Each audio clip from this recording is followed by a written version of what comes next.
Guys இன்னைக்கு நம்ம வந்து வெளியே வந்துட்டோம். இப்போ வெளியே வந்தோன்னே கொஞ்ச நேரத்துலேயும் பார்த்துருந்தீங்கன்னா மழை தூர ஆரம்பிச்சிருச்சு.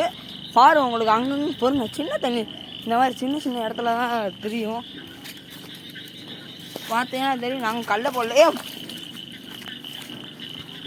பாரு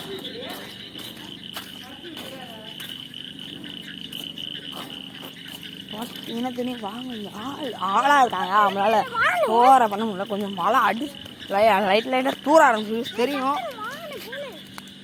பார்த்தீங்கன்னா அங்கங்கே மழை தூர ஆரம்பிச்சிருச்சு. அதுவும் இல்லாமல் நம்ம ஏரியாவில் ஒரு 3 குட்டி நாய் இருந்துச்சு. இப்போ ஒரே ஒரு நாய் தான் இருக்குது, என்னன்னு தெரில. இதையாமல் இதுக்குன்னு தனியாக ஒரு வீடு ரெடி பண்ணி வச்சுருந்தோம். கீழே வந்துருச்சு காய்ஸ். வாங்க அதோட வீட்டில் போய் விட்டுறலாம். இந்த இடம் தான் காய்ஸ் அதோட வீடு. போ போ பாருங்க, இந்த இடத்துல தான் அதோட வீடு மாதிரி கட்டி வச்சுருக்கோம். சரி காய்ஸ், அடுத்த வீடியோவில் பார்க்கலாம்.